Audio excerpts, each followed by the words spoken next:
Let me tell you about a man who got cut open by a Civil War saber. His name was Johnny. He was a soldier, a young man, a kid. The war was technically overdone. The papers were signed. The surrender had happened. Men were already talking about going home. But war doesn't stop clean. War lingers. War has a few more teeth left.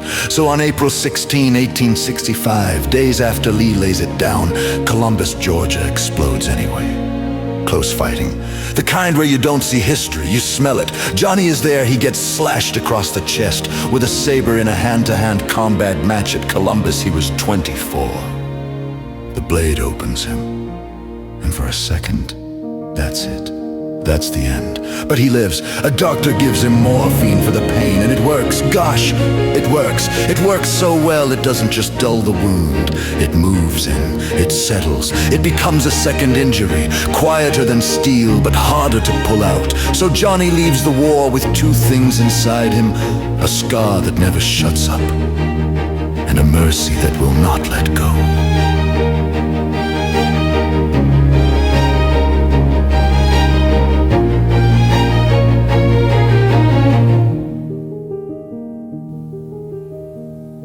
Atlanta is where he goes next. A city full of smoke and rebuilding. Everything is new wood over old ashes. Johnny comes with his wife Anna, who goes by Cliff, educated, steady, the kind of woman who can hold a household together while her husband fights a war inside his own ribs. They have a son. They try to become normal, but Johnny is not normal anymore. But he becomes Doc. Doc Pemberton, and Doc does something strange with his pain. He studies it. He treats it like a puzzle. He disappears into his laboratory, into bottles and brass kettles and sharp herbal smells: camphor, lavender, willow bark, the air stinging with promise. His hands are stained with experiments, because Doc believes something. Deep down, almost like prayer, pain is not a verdict. Pain is a problem, and problems can be solved if you can find the right mixture. He becomes obsessed with a leaf from far away. Coca. Peru, Chile, the edge of the map.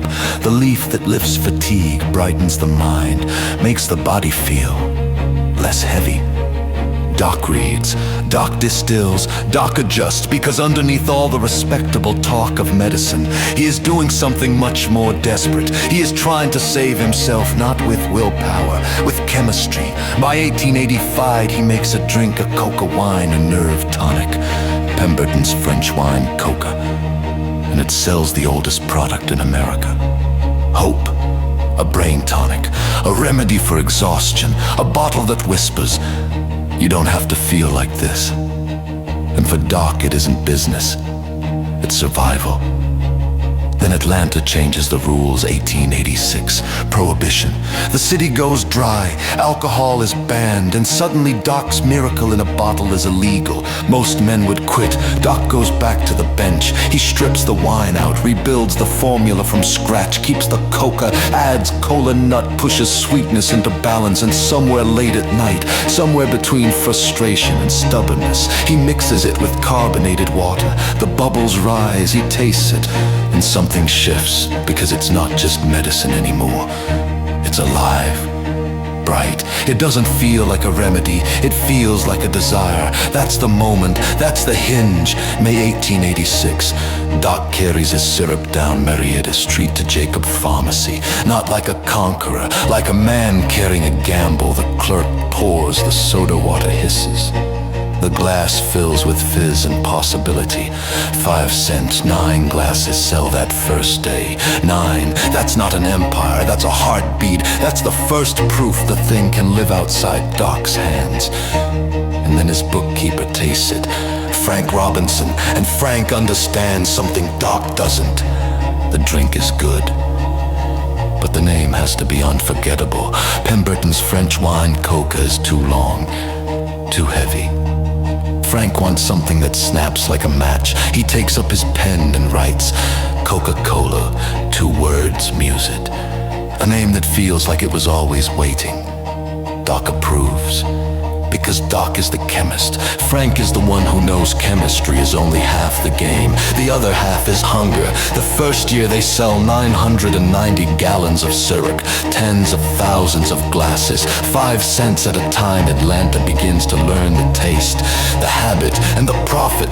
$500, not a fortune, just enough proof to keep going, just enough spark. But the pain is expensive. Dependency is expensive. Doc is not a businessman.